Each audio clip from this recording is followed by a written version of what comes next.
ABC network में आपका स्वागत है। गुजरात में चुनावों की रणभेरी बज चुकी है। यहां पर जनता 1 दिसंबर और 5 दिसंबर को वोटिंग करेगी। 8 दिसंबर को नतीजे आएंगे।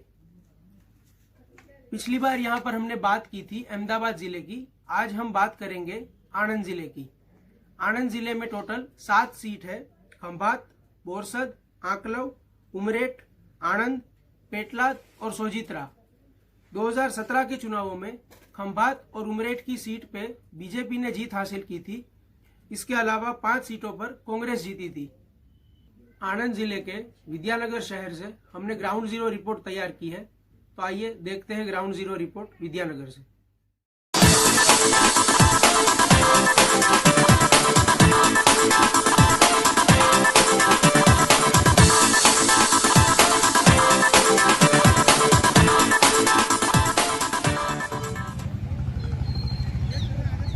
चुनावों का शंखनाद हो चुका है। हम आ पहुंचे हैं इस बार गुजरात के विद्यानगर शहर में, जो गुजरात का एजुकेशन हब माना जाता है। ये है विद्यानगर का शास्त्री मैदान। आज हम जहां पे खड़े हैं, अभी हम आगे बढ़ेंगे, लोगों से बातें करेंगे, राय पूछेंगे उनकी कि क्या है गुजरात का चुनावी माहौल। तो आइए देखते हैं। विद्यानगर का शास्त्री मैदान है। हम यहाँ पे घूमते फिरते सज्जन से मिल रहे हैं। आइए पूछते हैं इनसे कि विद्यानगर के क्या मुद्दे हैं, किस हिसाब से इस बार वोटिंग होगी। तो आपको क्या लगता है विद्यानगर के मुद्दे क्या है इस बार? वल्लभ विद्यानगर देखिए, बेसिकली गुजरात में ये अपना एक अलग सेटअप बना के यहाँ पे स्थापित हुआ है। एजुकेशन हब है ये। यहाँ पे बहुत सारे स्टूडेंट पढ़ते हैं, तमाम यूनिवर्सिटियाँ हैं। देखिए आप जिस तरीके से यहाँ पे आसपास के छात्र पढ़ाई लिखाई कर रहे हैं, तो यूथ क्राउड है यहाँ पे। तो कोई भी पार्टी हो, कोई भी बेसिक मुद्दा तो यही होना चाहिए कि यूथ को किस तरीके से आप डेवलपमेंट की तरफ लेके जाएं, एजुकेशन को बढ़ावा किस तरीके से दिया जाए, मॉडर्न एजुकेशन को किस तरीके से इंट्रोड्यूस किया जाए, वो मुद्दे होने चाहिए मेरे हिसाब से। देखिए, मेरा इस विद्यानगर को ही लेकर के ये मत नहीं है, ये पूरे भारत के एजुकेशन सिस्टम को लेकर के मेरा ये मत है और ये मानना है कि भारतीय जनता पार्टी की जो सरकार रही है वो कहीं ना कहीं एजुकेशन पॉलिसी को बहुत अच्छे तरीके से हैंडल नहीं कर पाई है। शिक्षा में महंगाई की बात हो, चाहे शिक्षा में फीस की बढ़ोतरी की बात हो या प्राइवेटाइजेशन की बात हो, अगर आप एजुकेशन को बहुत इजी वे में नहीं कर पाएंगे तो भाई अभी हमारा इंडिया इतना डेवलप नहीं हुआ है कि हर बच्चा एक अच्छी शिक्षा प्राप्त कर पाए। तो उसके लिए सरकार को सोचना चाहिए और भारतीय जनता पार्टी को सोचना चाहिए। इसी के ऊपर अरविंद केजरीवाल या फिर आम आदमी पार्टी वो जो कह रही है कि वो मुफ्त में शिक्षा देंगे, बिजली देंगे, तो उसके ऊपर आपकी क्या राय है कि वो इधर गुजरात के लोगों में वो काम करेगा? क्योंकि दिल्ली में काम किया वो फैक्टर, फिर पंजाब में भी अभी हाल में देखा कि वो लोग बड़ी मेजोरिटी से आए। तो क्या गुजरात में आम आदमी पार्टी ये कमाल कर पाएगी? देखिए, आम आदमी पार्टी को लेके मेरा पर्सपेक्टिव पहली बात ये है कि जिस तरीके से हर भारतीय, एक आम भारतीय को लगता है कि आम आदमी पार्टी ने दिल्ली में बहुत कुछ अच्छा कर दिया और उसके बाद पंजाब जीत गए, तो पंजाब दिल्ली का मॉडल सेटअप करके अब पंजाब जीत गए, और वही गुजरात में आने के बाद आप दिल्ली का मॉडल प्रोजेक्ट कर रहे हैं कि हमने दिल्ली को चेंज कर दिया। लेकिन मेरा मानना है कि दिल्ली तो हमेशा से दिल्ली थी और दिल्ली को किसी ने डेवलप किया तो वो कांग्रेस की सरकार में हुआ, शीला दीक्षित जी की सरकार में हुआ। जो मॉडर्न एजुकेशन वहाँ पे बना, जो दिल्ली का मॉडर्नाइजेशन हुआ, एजुकेशन की बात हो, चाहे वहाँ की पॉलिसीज़ की बात हो या फिर इंडस्ट्रियल की बात हो, इंडस्ट्रीज़ की बात हो, वो सारी चीज़ें तो डेवलप कांग्रेस की गवर्नमेंट में हुआ। आप आ गए वहाँ पे सीएम के तौर पे, एक रिवॉल्यूशन हुआ अन्ना हजारे के दौर में और वहाँ पे आप सीएम बन गए, सरकार बन गई। उसके बाद आप उस दिल्ली को ही बैठ के चमका के थोड़ा सा पॉलिश लगा के आप बोलने लगे कि दिल्ली मॉडल मैंने बनाया है। That is not good thing. हाँ ठीक है, एक नया मतलब कि अल्टरनेट ऑप्शन मिल रहा है लोगों को, और बिल्कुल अगर लगे लोगों को कि हाँ आम आदमी पार्टी के इस पॉलिसीज़ को चुनना चाहिए तो उनको देखना भी चाहिए। लेकिन मुझे लगता है कि बेसिक्स को आपको नहीं भूलना चाहिए कि जिस तरीके से कांग्रेस ने रीडेवलपमेंट किया था, दिल्ली में बात हो या फिर उसके मैं पूरे इंडिया की बात करूँगा। अगर गुजरात में भी आप देख लीजिए तो गुजरात का जो मोदी जी मॉडल भेजते हैं, गुजरात मॉडल, तो वो तो बेसिकली चाहे नर्मदा नदी पे सरदार सरोवर बांध की बात हो, चाहे गुजरात के बाकी जितने भी बड़े बड़े प्रोजेक्ट्स की बात हो, IIM की बात हो गुजरात में, अहमदाबाद में, वो सारी इस्टेब्लिशमेंट किसने की? वो सारी इस्टेब्लिशमेंट तो कांग्रेस की सरकार ने की है। तो बेसिक्स को नहीं भूलना चाहिए। बाकी ठीक है, एक थर्ड ऑप्शन के तौर पे लोगों को देखना चाहिए। तो तो यहाँ पर अभी आपको क्या लगता है टक्कर किन के बीच है, भाजपा या कांग्रेस के बीच में है या फिर तीनों के बीच में टक्कर हो रही है, क्या है अभी आपकी? देखिए, टक्कर में तो हमेशा से रहा है गुजरात बीजेपी वर्सेस कांग्रेस का गढ़ राज्य रहा है। बल्कि नहीं, इस बार क्या है कि आम आदमी पार्टी भी कुछ बड़े ही वादों के साथ आ रही है। उसके जी। पास एक सीएम फेस भी है इस बार, और वो ओबीसी जाति से बिलोंग करता है, वो एक बड़ा फैक्टर माना जाएगा। तो आपको क्या लगता है वो टक्कर में है? देखिए, सीएम फेस लेके आ जाना और किसी दूसरे की पॉलिसी को लेके आके अपना बताना, मैं उससे तो मतलब उतना सहमत नहीं हूँ। लेकिन मैं एक चीज़ यही बोलूँगा कि देखिए, दिल्ली की जो मीडिया है जो चलाती है, लुटियंस दिल्ली की मीडिया बताती है कि आम आदमी पार्टी दिल्ली से चल के गुजरात में इस बार आने वाली है। वो पंजाब वाला माहौल अगर आप उसको लेकर के गुजरात में बैठेंगे तो आपके कहीं ना कहीं थॉट प्रोसेस में कमी है। गुजरात एक ऐसा राज्य है जहाँ पे कभी भी 3 दलों का मुकाबला हुआ ही नहीं कभी है। नहीं हुआ, ये तो पहली बार सीधी प्रतिस्पर्धा भाजपा और कांग्रेस के बीच में आम आदमी पार्टी जरूर कुछ तड़का लगा सकती है इस मुकाबले में। इससे ज़्यादा कुछ नहीं कर पाएगी मेरे हिसाब से। तो क्या इसका फायदा भारतीय जनता पार्टी को हो सकता है? क्योंकि भाजपा का जो वोट शेयर है वो कभी कम नहीं हो रहा, वो उल्टा बढ़ता है। देखिए, आप जब अगर बोल रहे हैं वोट शेयर बढ़ता है, तो आपको मैं बता दूं 2002 में जब मिस्टर मोदी यहाँ पे सरकार बनाए थे, उस टाइम पे जो उनका मतलब कि आप कह लीजिए कि मार्क्स कह लीजिए, जितने मार्क्स लेके आए, उसके बाद हर आगे वाले इलेक्शन में वो नीचे ही जा रहे हैं। हाँ, नीचे जा सीट कम हुई है, घटती जा रही है। लेकिन वोट शेयर या प्रतिशत है वो थोड़ा सीटें कम घट रही हैं, तो इसका ये मतलब है कहीं ना कहीं कि लोगों के अंदर गुस्सा बढ़ रहा है। एंटी इनकम्बेंसी बढ़ती है तभी सीट जो है कि घटती है। तो एंटी इनकम्बेंसी इस बार तो पूरे 27 साल में सबसे ज़्यादा है, खास करके गुजरात के पर्सपेक्टिव में अगर बात करें तो। रही बात इसमें आम आदमी पार्टी का क्या रोल है, तो मेरे हिसाब से ये लगता है कि आम आदमी पार्टी बहुत अच्छा कर रही है शहरी इलाकों में, अर्बन एरियाज़ में। ग्रामीण इलाकों में अभी उसका उतना ग्रिप नहीं है। तो अगर शहरी इलाकों में हम देखें तो बात की जाए, शहरी इलाकों में हमेशा से जो वोटर रहा है वो भाजपा इंक्लाइंड रहा है। तो मुझे तो लगता है कि भाजपा को ही डैमेज करेगी आम आदमी पार्टी, कांग्रेस को तो कोई डैमेज नहीं कर पाएगी। क्योंकि कांग्रेस के जो वोटर्स हैं वो एक ट्रेडिशनल वोटर हैं, पुराने थॉट वाले हैं, जो गांधी और इंदिरा के आइडियोलॉजी को मानने वाले हैं। तो वो लोग, कहीं आप कितने भी बड़े रिवॉल्यूशनरी लीडर को आप लेके आइए, मुझे नहीं लगता वो लोग चेंज होंगे और उनके थॉट प्रोसेस चेंज होंगे। उनकी जो रूट्स हैं वो कांग्रेस से हैं, अभी भी हैं। और कहीं ना कहीं आज की डेट में जिस तरीके से राहुल गांधी भारत जोड़ो यात्रा को लेके चल रहे हैं, उससे यूथ बहुत ज़्यादा इन्फ्लुएंस हुआ है। तो यूथ से बहुत अच्छी तरीके से कनेक्ट कर पा रहे हैं राहुल गांधी। तो ये सारी चीज़ें अगर मिला के आप देखेंगे, कंक्लूजन निकालेंगे, तो भाजपा को डैमेज करेगी आम आदमी पार्टी। और मुझे लगता है कि कांग्रेस एक बार फिर से गेंद पे रहेगी, ऐसा मानना है। आप पढ़ते हैं या बाहर से आए हैं क्या? मैं सोशियो पॉलिटिकल रिसर्चर हूँ, तो मैं यहाँ पे रिसर्च के लिए मैं आता रहता हूँ। मेरा स्टडी भी चलता है और साथ साथ में मेरा रिसर्च वर्क भी चलता रहता है। मैं देश के कई कोनों में जा के मेरा अपना सोशियो पॉलिटिकल रिसर्च का काम है, तो वो मैं करते रहता हूँ।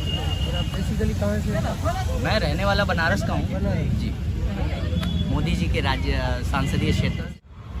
तो हम शास्त्री में घूम रहे हैं अभी, हमें कुछ स्टूडेंट्स भी दिख रहे हैं यहाँ। अभी एक बात हुई भाई साहब से जो बनारस से आए थे, देखते हैं आगे हमें कौन मिलता है।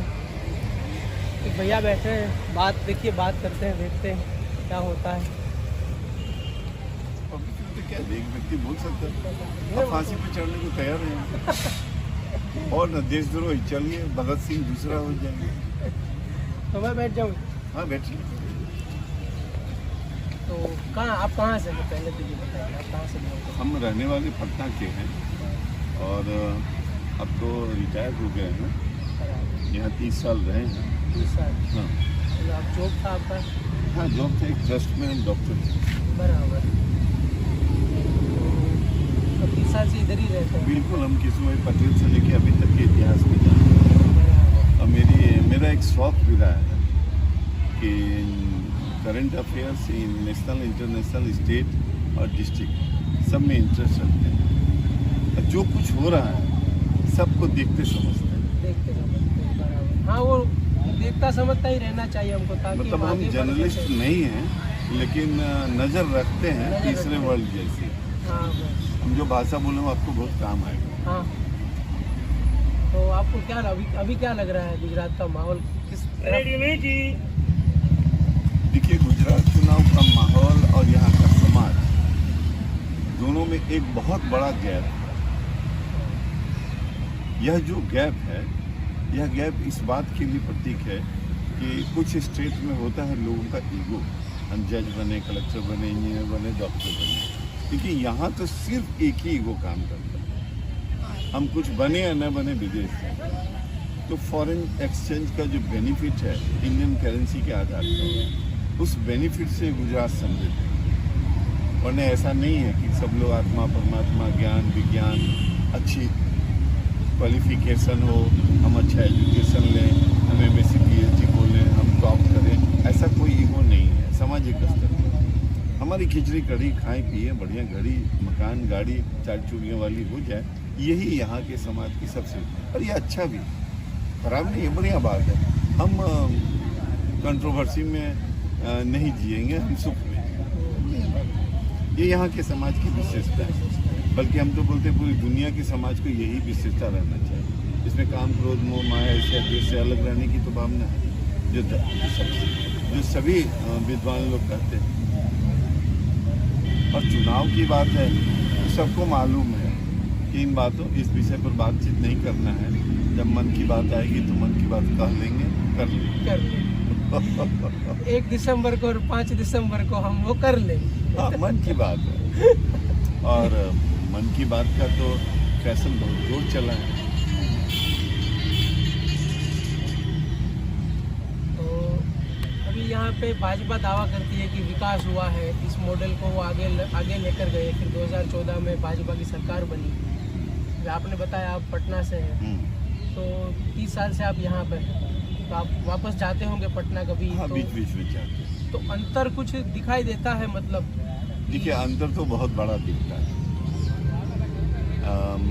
सभी स्टेट में जो सरकारें हैं, उनके क्रियाकलाप से जो वहाँ की जनता का कार्यक्रम होता है, वो एक अलग स्वरूप में है। लेकिन मेरा मानना है कि गुजरात में जो सरकार है, ये उत्तम तो जरूर है। यहाँ लोगों को पढ़ने लिखने, जीने, खुल के सांस लेने, खुल के होली दिवाली मनाना, मतलब हम सांकेतिक रूप में कहते, मेरे दिए का लॉ जो है ना, कभी थरथराता नहीं।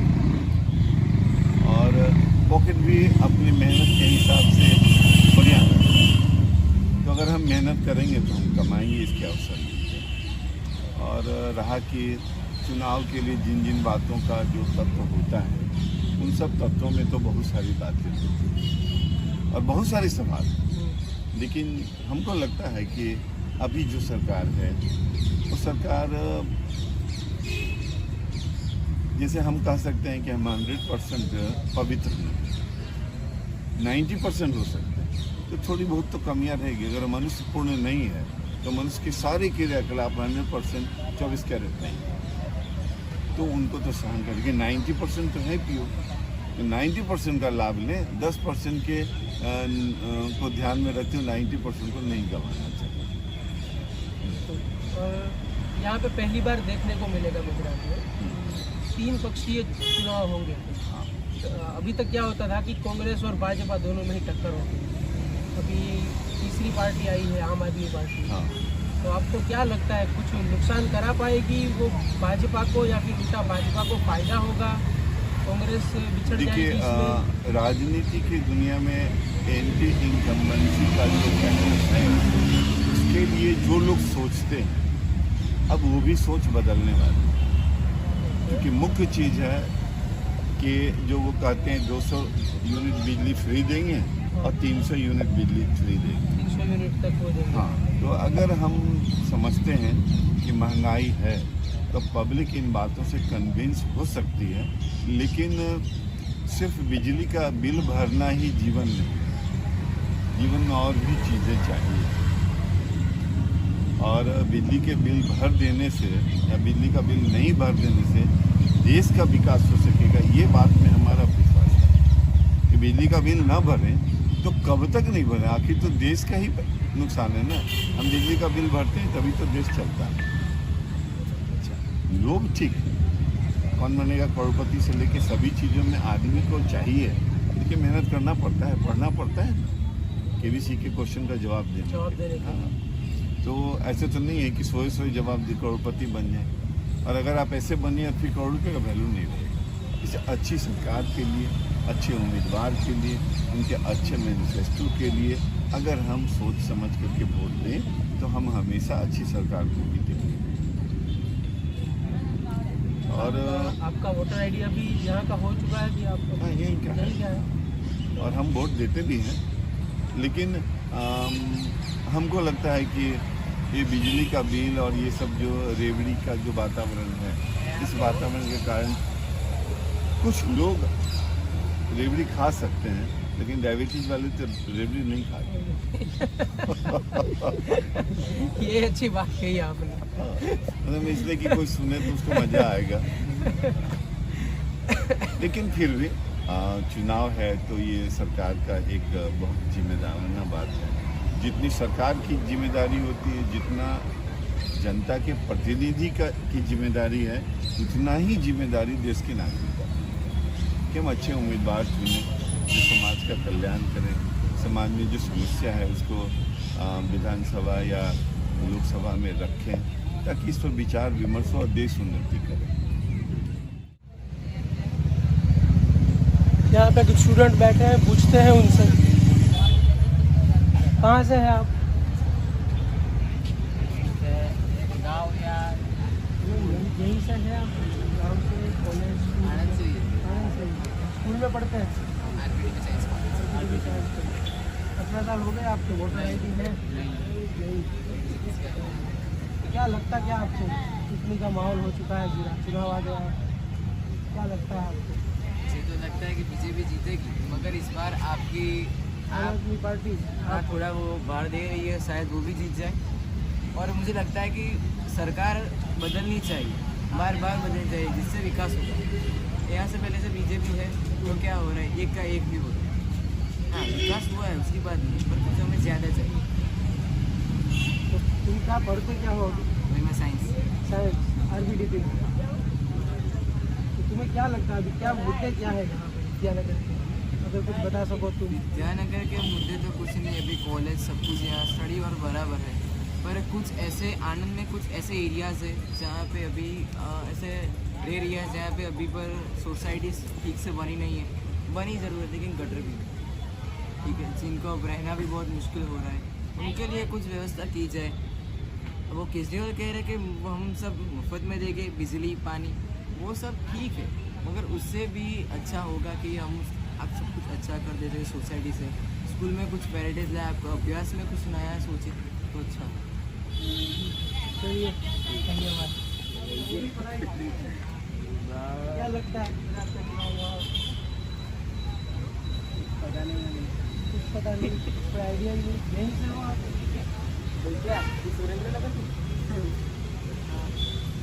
क्या लगता है बीजेपी जीतेगी फिर से इस बार या फिर कोई और पार्टी आएगी? बीजेपी।